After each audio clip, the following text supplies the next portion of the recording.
life is full of challenges. So it's how you manage it, how you tackle it. I thought for many years I knew the answer up to my mid-30s. I guess I was wrong. I think the key to success is to accept, not to be ashamed, and to be open, and to, as simple as that, looking for help. Hi there, my name is Dan Murphy, and you're listening to the Don't Change Much podcast. Our guest today is Bruno Feldeisen, a French-born Canadian chef, author, and television personality, best known for his role as a judge on CBC's The Great Canadian Baking Show. Bruno experienced his first panic attack at age 34. Now an Anxiety Canada champion, he openly shares his challenges with anxiety, what's helped him, including cognitive behavioral therapy, which you can learn about on anxietycanada.com and through Mindshift groups. He shares his story in the hopes it might help others. Bruno, thank you so much for coming on to join us today to talk about your life experience. We want to begin. How about when you first realized that anxiety might be an issue? Because we'll get to your background and difficulties you faced. But once you started your career as a chef, it seemed like it was smooth sailing until your mid-30s as a chef. What was the first time you went, I have to deal with something? So I was at the top of my game, living in New York, mid-30s, an amazing job, paid like six-figure. Everything was great. Like I had no issues. Everything I will do will be published in the New York Times, a New York magazine. So I was even surprised how easy it was for me. Everything, ask and you should receive, as simple as that. And then one day I have a major panic attack and I did not know what it was. I just know that I ended up at Mount Sinai Hospital because I felt I was dying. I thought I was having a heart attack, couldn't breathe, I kind of black out. And your vision kind of narrow, and everything around is black, couldn't breathe. And that was the beginning of a nightmare that lasted many years, many years. When you first found out what it might be, did you try to hide it and keep on just working and keep it away from everyone? Or was that not? No, because you had to deal initially I was diagnosed with a heart issue. The emergency said, you're having a problem in your heart. We're going to keep you on a weekend. And I was like, no way. So I was a bit surprised, but I'm like, if I'm going to die, I want to die at home with my cat. So I signed a waiver and they sent me back home. And then I went back on Monday, see a heart specialist, and he's like, you got nothing. Your heart is fine. I don't know what happens. And then I'm like, okay, it's a bad experience. But then within a week, I started to being very anxious when I walk on the street. I felt like slightly paranoid. And New York has a lot of tall buildings. So every time I would walk on the street, I felt the building was moving.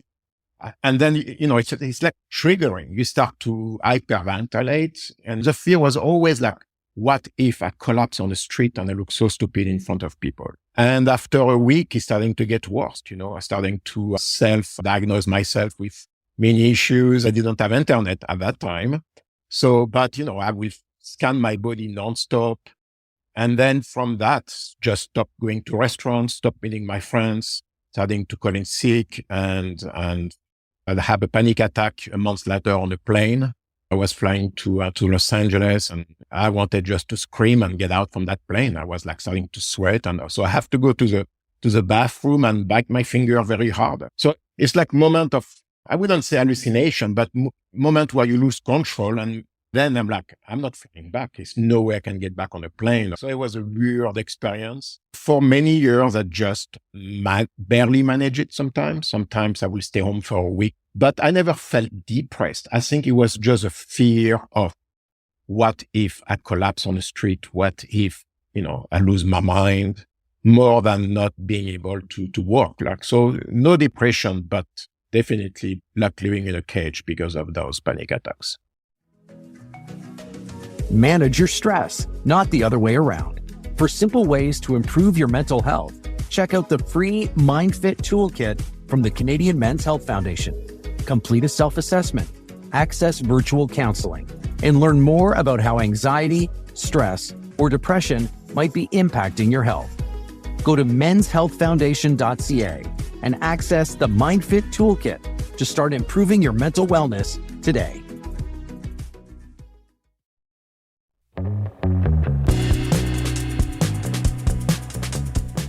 Well, how were you able to manage then in these high stress situations and kitchens and a job like you did, like for years? How did you manage to mask it and perhaps keep it from other people that you were okay? Well, I think working hard. So, it's always the anxiety before going to work, where often I will just not go, call in sick, find excuses. But once you're in a kitchen with a lot of focus, a lot of hard work, then I will feel good. And then you go home, you're exhausted. So you go to bed, everything is fine. But it's always the morning when you wake up, I will pick up morning shift. I will never pick up a 2 p.m. starting shift because I know that morning will be just a build-up of anxiety. And that will lead often to me calling in sick, like I just can't. I'd rather work in the street at 5 a.m. and not to worry than to take the bus at 2 p.m. when it's busy everywhere. Because I had my share of panic attack in a subway, panic attack on a bus where, it's out of control. So I'm like, I do the 6 a.m. shift, And if I have to, I stay until midnight. I can do that just to stay away from the problem because I thought there was a solution. If you cannot fix it, just, go around it and manage it that way, which works on a day to day, but I think makes it worse because, you lie to yourself, you lie to lie to the people around you. And, at the end, you just lose your job. And at one point I went bankrupt. I just could not hold the job. I could not even manage the stress of managing a restaurant. And I had a restaurant in San Francisco that went bankrupt, that bankrupted me.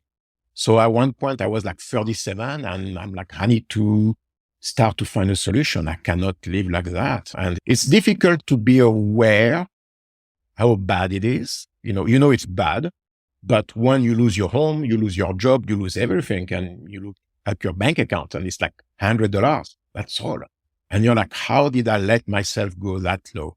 I think my chance was that I have culinary skills that can save me. I can find a job very easily, but it's to maintain it. I look at my career when I was in New York. I was on the top of my game. Anything I did was like gold. And then I was in San Francisco 5 years later, bankrupt, 38 or 39, no money. Once you lose it all, you have to figure out a solution. And when did you finally say, I have to go talk to someone, I have to be diagnosed, so I have to figure out what's going on? Kind of happened little by little. So I moved to Canada, met a girl, she became pregnant, I became a dad. And that was a lot of anxiety when she was pregnant because on my side was unplanned, but I'm like, I want to do the right thing. I want to stay with her. I want to become a dad. And that created a lot of anxiety where I almost walk out from that whole relationship. And I'm like, I'm packing a bag and I'm going to Asia. I don't want to deal with it. But I'm glad I stick to it. Everything was extremely overwhelming until my son was born. And I was there in a room and I held it in my arms. And that's everything changed in my mind. I told myself, and now I'm, for a guy who never met my father, I'm becoming a dad and I need to become a father. I don't know what it is to be a father. I never had a father who told me, I love you, help me, give me direction. But somehow I was like, I want to become the best dad. And, that's going to take a lot of soul searching and a lot of hard work. So I wanted to become a dad, but I didn't want the relationship because I'm like, I can only deal with one. I cannot deal with two challenge. But I say, but I will be there for my son. I will every day. So we broke up when my son was 6 months old. She moved back to Vancouver. I was in Toronto and I committed to it. I moved back to Vancouver and I became a great dad. And then somebody came to me from the Vancouver Sun, a journalist who was writing stories about human conditions and heard my story. And she's like, I'm just amazed. And I want to write that story. So the article came and it was overwhelming. The response, people reaching out to me, asking me for help. I didn't know what to say. People stopped me on the street. Can you help me? My daughter, is struggling. And I was like, I'm not the only one. Kids, adults, elders who struggle with mental health. And somebody suggested for me to try CBT, cognitive behavioral therapy. And I had a chance to meet an amazing therapist. And so I was lucky. I did my therapy. I started and right away I felt like liberated. I felt free. I understand why, I have to spend hours of therapy to write and unwire my brain to restart from scratch. And I was like 44, spending hours crying, just writing. I remember writing everything about my life. And then you start to understand, like, I could not believe the thing that happens to me. It's like, how did I make it? How did I survive when my mother gave me 5 Valiums to swallow when I was 9 and I collapsed on the street and they took me to the ER and pumped my stomach and my mom took custody again from me. It's like, it was no safety, nowhere. My family was nowhere. My aunts, my cousins, my uncle, nobody rise to the occasion to try to help me.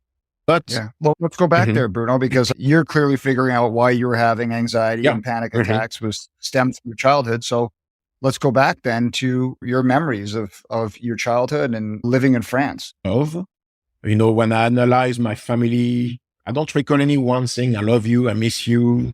We're not from a family where we hug, we love, we shout, we scream, we complain. My mom was never loved. My grandmother is the one who sent my mother when she was pregnant with me to jail for 3 months. She pressed charge against her. So I can imagine my mother in a jail in France in 63, 64. That experience. Pregnant with you? Yeah, she was pregnant with me and in jail and, must have been traumatic for her. She was a single mom. So at that time in France, that came with a lot of shame. My mom, she was a beautiful woman. She had everything at one point, but she could not, she was sick. She would spend her days taking barbituric, sleeping pills, stealing. She had lovers, wealthy men who did everything for her, but she stole from them. She got beat up in front of me. I remember one man who beat her up. She has no more teeth. She was 30, 31. And I'm like, she doesn't know what's love. She never experienced it. She only knows abuse, sexual abuse. That's all she knows. And at one point, to survive, she has to prostitute herself.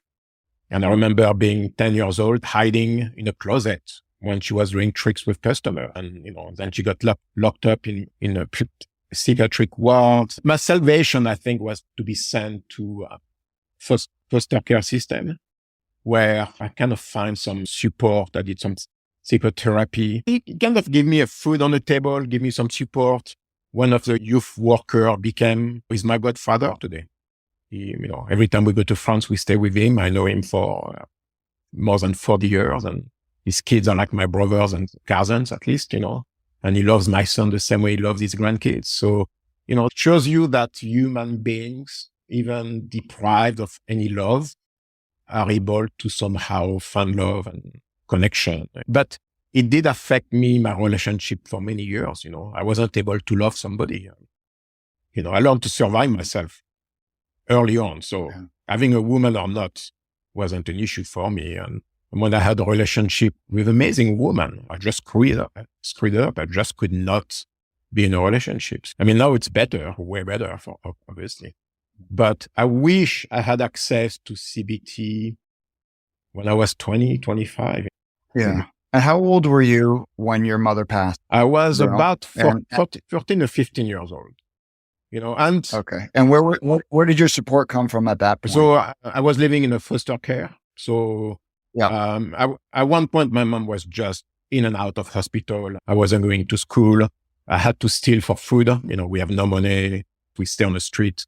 So at one point, the social services were looking for me because I didn't show up at school for 3-4 months. And then I got tough, they find me somewhere and I wouldn't answer. And they send the police to break down the door. And right. I had to surrender to social service when I was like 13 or 14. My mom was in hospital and she tried to get back custody, but, she could not do it. She died of an overdose next to a guy she barely knew.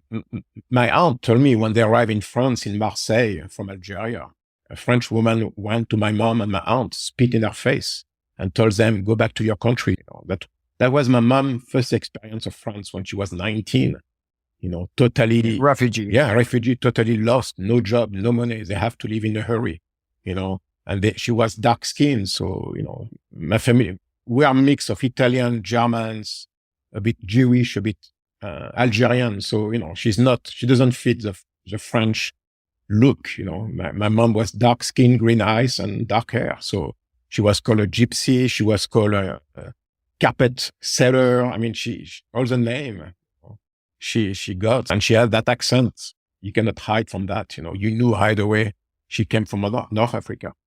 So no jobs, I remember applying for places to go rental, and the woman told my mom, "Oh, you're just carpets. You sell carpets. That's all you do." Not exactly how we get put on the path of success. No. But working in the kitchen saved me to have that structure, that rigor of rules, and be on time. And I started to make money. I'm like, earning incomes give you freedom. Doesn't matter how much it is. Yeah. It gives you some sense of freedom.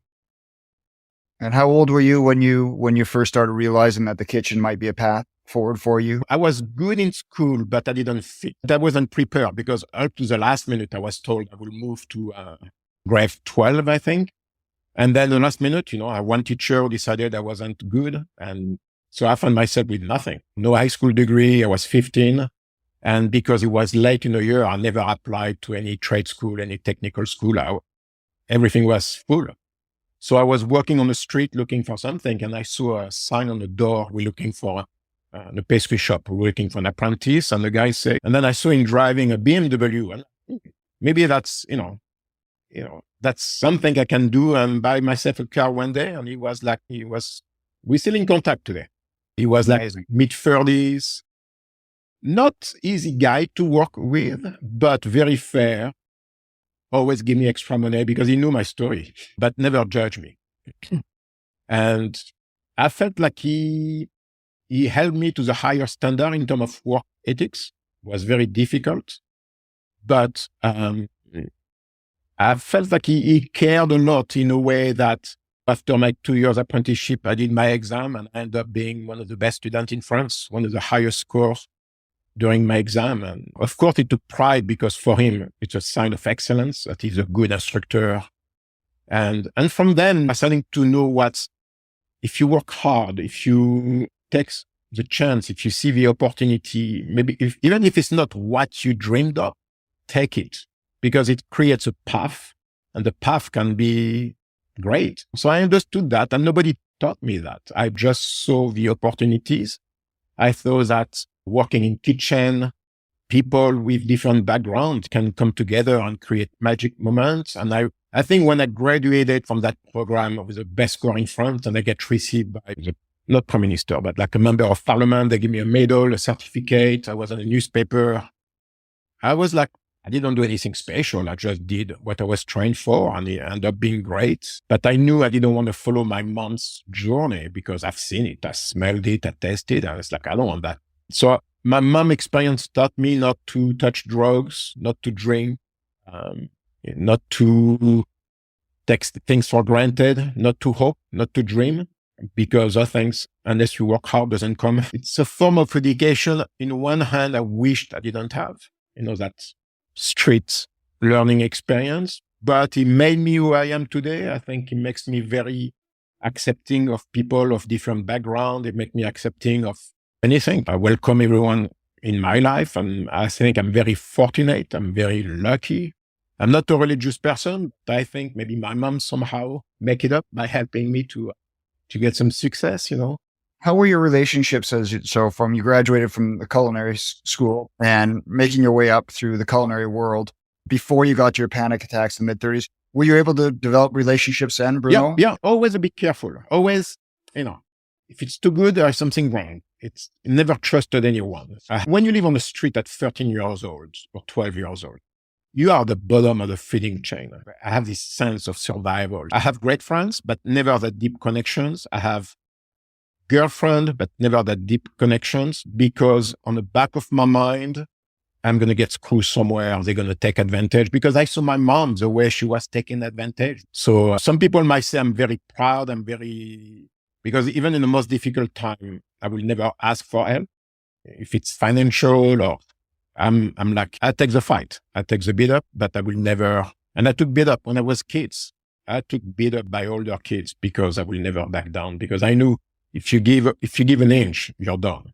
I made great friends, but never that deep connection. Relationship was the same. I will not get into a relationship. I will date. I will go out, but women will complain. You're cold. You're distant. You don't care.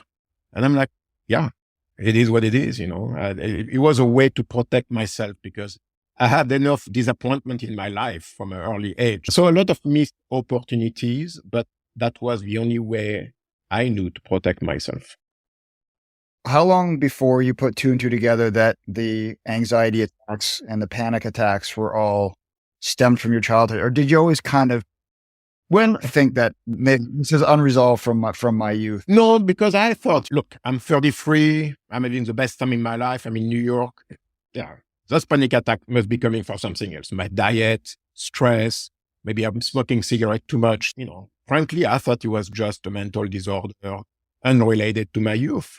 But I was there. I was the first witness of my own pain. So I'm surprised to discover through the years later. I'm like, yeah, it makes sense now. I think the revelation was when I started CBT, when I was asked to write down everything, pages. And then the truth came out. And I'm like, is it my own truth? Am I just hallucinating? And that's when I think I made the whole connection. And then I realized how bad it was. I think before I was just wash it away. I made it. I'm 35. I'm in New York. I'm making a lot of money. Career is fantastic.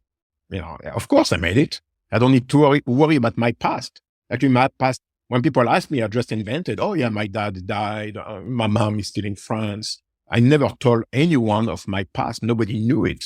I will create stories. So I was lying to them, but I was lying to myself as well. So I had to do CBT to understand the magnitude, the depth of the pain. I spent hours crying in my mid-40s about my suffering experience when I was a kid. It took me 30 years to accept it. It took me 30 years to recognize it and to put the dots together, and it wasn't easy. So that's why today I can speak about it. I can, be a witness of misery and hopefully inspire people. So I'm more than happy to speak about it because I know a lot of people who are struggling.